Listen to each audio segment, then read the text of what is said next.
ബ്രിട്ടനെ ഇസ്ലാമിക ഭീകരത വിഴുങ്ങുന്നു എന്നതിനുള്ള ശക്തമായ മുന്നറിയിപ്പുകൾ ചില യാഥാസ്ഥിതിക ഉറവിടങ്ങളിൽ നിന്നും കഴിഞ്ഞ കുറേ നാളുകളായി ഉയർന്നു കേട്ടുകൊണ്ടിരിക്കുകയായിരുന്നു.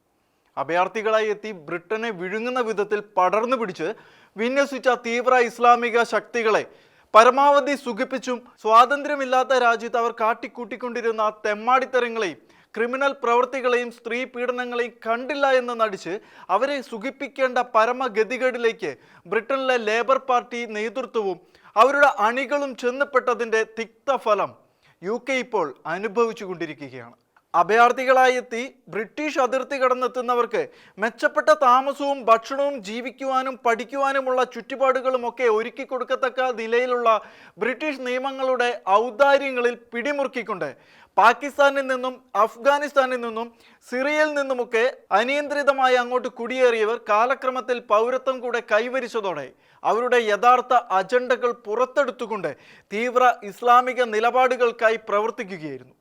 അന്തർദേശീയ തലത്തിൽ പ്രവർത്തിക്കുന്ന പ്രധാനപ്പെട്ട ഇസ്ലാമിക തീവ്രവാദ സംഘടനകളുമായി ബന്ധം പുലർത്തിയിരുന്ന റാഡിക്കലൈസ്ഡ് ഇസ്ലാമിസ്റ്റുകളിൽ പലരും ബ്രിട്ടനിൽ അധികാരത്തിൽ പോലും വരുന്ന നിലപാടുകളിലേക്ക് കാര്യങ്ങൾ എത്തിയതോടെ ഇസ്ലാമിക തീവ്രവാദത്തിന് വളക്കൂറുള്ള മണ്ണായി ബ്രിട്ടൻ മാറുകയായിരുന്നു. UAE നിന്ന് തന്നെയുള്ള രാഷ്ട്രീയ തന്ത്രജ്ഞനും വിശകലന വിദഗ്ധനുമായ അംജദ് താഹെ എന്നയാൾ ഏതാനും മാസങ്ങൾക്ക് മുൻപ് അന്തർദേശീയ മാധ്യമത്തിന് നൽകിയ അഭിമുഖത്തിൽ വ്യക്തമാക്കിയത് ഇസ്ലാമിക രാഷ്ട്രങ്ങളിൽ ഉള്ളതിനേക്കാൾ ഇസ്ലാമിക ഭീകരവാദികൾ ബ്രിട്ടനിലുണ്ടെന്നായിരുന്നു. വോട്ട് ബാങ്കുകൾ നിലനിർത്തേണ്ടതിനായി ഇസ്ലാമിക തീവ്ര നിലപാടുള്ളവരെയെല്ലാം ആകുന്നത്ര സന്തോഷിപ്പിച്ച് കൂടെ നിർത്തിയ ലേബർ പാർട്ടിയുടെ രാജ്യവിരുദ്ധ നീക്കങ്ങൾ ബ്രിട്ടന് കടുത്ത പ്രതിസന്ധിയായി മാറുമെന്നുള്ളതിൻ്റെ കൃത്യമായ മുന്നറിയിപ്പ് തന്നെയായിരുന്നു അത്. എന്നാൽ അത് ഉൾക്കൊണ്ടുകൊണ്ട് കാര്യപരിപാടികളിൽ മാറ്റം വരുത്താതെ മുന്നോട്ട് പോവുകയായിരുന്നു കിയർ സ്റ്റാർമർ സർക്കാർ ചെയ്തത്. എന്നാൽ അംജദ് താഹെ പോലുള്ള രാഷ്ട്രീയ നിരീക്ഷകന്മാരുടെ അഭിപ്രായത്തെ മുഖവിലക്കെടുത്തുകൊണ്ട് മുന്നോട്ട് നീങ്ങിയ UAEക്ക് ബ്രിട്ടനെ ദിവസേന പിടിമുറുക്കിക്കൊണ്ടിരിക്കുന്ന ഇസ്ലാമിക ഭീകരതയെക്കുറിച്ച് ബോധ്യം വന്നതിനാൽ ആഗോള ഇസ്ലാമിക ഭീകര സംഘടനകളുടെ തലപ്പത്തിരിക്കുന്ന ഭീകര സംഘടനയായ മുസ്ലിം ബ്രദർഹുഡ് ബ്രിട്ടീഷ് ക്യാമ്പസുകളിൽ അതിശക്തമായി പിടിമുറുക്കുന്നു എന്നുള്ള ആശങ്കകൾ ചൂണ്ടിക്കാട്ടിക്കൊണ്ട് പഠനാവശ്യങ്ങൾക്കായി നൽകിക്കൊണ്ടിരുന്ന കനത്ത തുകയുടെ സ്കോളർഷിപ്പുകളെല്ലാം UAE ഇപ്പോൾ നിർത്തിവച്ചിരിക്കുകയാണ്. മാത്രമല്ല, സ്വന്തം പൗരന്മാർ തീവ്രവാദികളാകുമോ എന്ന ഭയത്താൽ എമിറേറ്റ്സിൽ നിന്നുള്ള വിദ്യാർത്ഥികൾ പഠനത്തിനായി ബ്രിട്ടനിലേക്ക് ചേക്കേറുന്നതും നിർത്തിവച്ചിരിക്കുകയാണെന്ന വാർത്തയാണിപ്പോൾ പുറത്തു വന്നിരിക്കുന്നത്.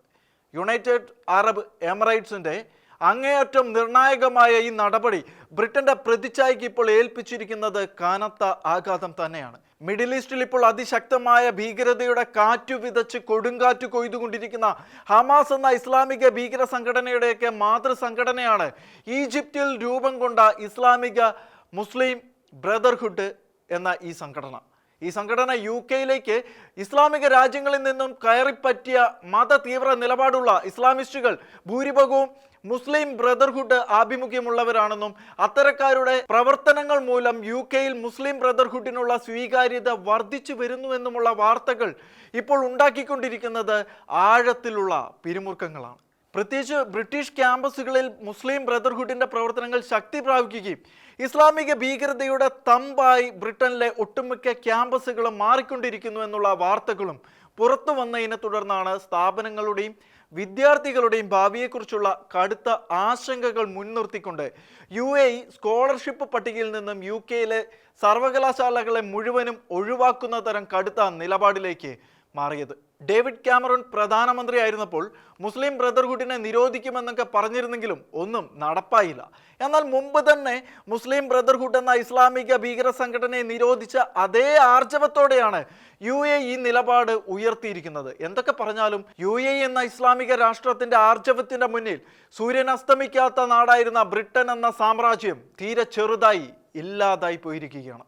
UAE ഉന്നത വിദ്യാഭ്യാസ മന്ത്രാലയം 2025 ജൂണിൽ സ്റ്റേറ്റ് സ്കോളർഷിപ്പുകൾക്ക് അർഹതയുള്ള അന്താരാഷ്ട്ര സർവകലാശാലകളുടെ പുതുക്കിയ പട്ടിക പ്രസിദ്ധീകരിച്ചിരുന്നു.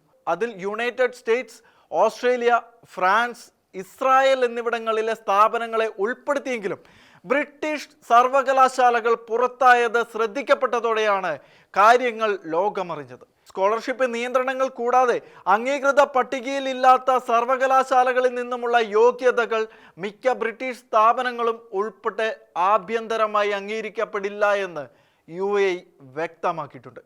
ഇവിടെയാണ് കേരളത്തിൽ നിന്നും ബ്രിട്ടനിലേക്ക് ഉന്നത വിദ്യാഭ്യാസത്തിനായി പോകുന്ന കുട്ടികളുടെ ഭാവി അവതാളത്തിലാണെന്ന കാര്യം ഉറപ്പിക്കപ്പെടുന്നത്.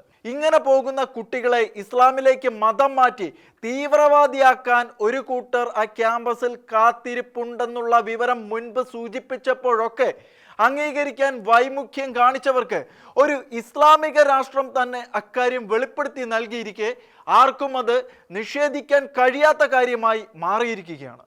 UK-യിൽ ഡോക്ടറേറ്റ് പഠിക്കാൻ പോയ മലയാളി പെൺകുട്ടി ഇന്ത്യൻ പ്രധാനമന്ത്രിയെയും ആഭ്യന്തരമന്ത്രിയെയും കൊന്നു കുഴിച്ചിടുമെന്ന് മുദ്രാവാക്യം വിളിച്ചതെല്ലാം ഇതിന്റെ വ്യക്തമായ സൂചനകളാണ്. ഏതായാലും മക്കളെ UK-യിലേക്ക് പ്രമുഖ യൂണിവേഴ്സിറ്റികളിൽ പഠനത്തിന് വിടുന്നവർ ജാഗ്രത പുലർത്തേണ്ടത് നല്ലതാണ്. അല്ലെങ്കിൽ മുസ്ലിം ബ്രദർഹുഡ് ആശയങ്ങൾക്ക് പ്രചാരവും പ്രചാരകരുമുള്ള ക്യാമ്പസുകളിൽ പഠിക്കാൻ പോകുന്ന കുട്ടികൾ തീവ്രവാദിയാകില്ല എന്ന് ആരറിഞ്ഞു? ഏതായാലും മുസ്ലിം രാജ്യമായ UAE-യുടെ വിവേകമെങ്കിലും ഉണ്ടായിരിക്കുന്നത് നല്ലതാണ്.